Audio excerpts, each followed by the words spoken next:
Welcome back, Ghost Mappers. Today we are in the Bedfordshire village of Stanbridge, where a strange encounter with a phantom hitchhiker occurred in 1979. 26-year-old Roy Fulton of Dunstable was driving his van back home from a darts match at a pub in nearby Leighton Buzzard.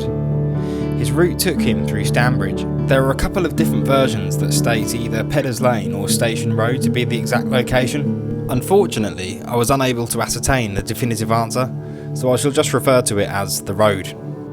At an isolated point along the road, Roy's headlights picked out a figure thumbing for a lift on the side of the road on which he was driving. Putting two and two together, Roy decided that the man must be heading to either Tottenham or Dunstable. As he was heading in that direction anyway, Roy decided to stop the vehicle and give the mystery hitchhiker a lift. Nothing seemed too out of the ordinary. The young man was dressed in dark trousers and a jumper, under which he was wearing a white shirt. The man opened the door and climbed in. Roy asked the man where he was heading. With no spoken reply, the man just pointed ahead down the road. The journey continued in an awkward silence for some minutes until Roy decided to offer the man a cigarette, presumably to break the ice. Roy leant forward to pick up the packet, and as he later recalled himself, I leant forward and picked up the pack of cigarettes, turned around to offer the lad one, and that man was not sitting there.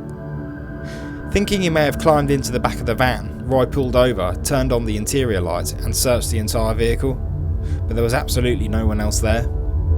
Terrified, he sped towards Dunstable and headed straight for his local pub. He burst through the door and relayed his story to the landlord and a group of regulars. Roy once said there are two things that haunt him about his experience. One is that the spectral young man could have been in a traffic accident that was never reported.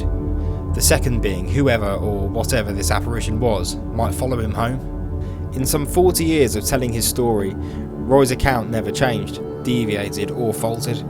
His story remains one of the most compelling phantom hitchhiker reports to this day.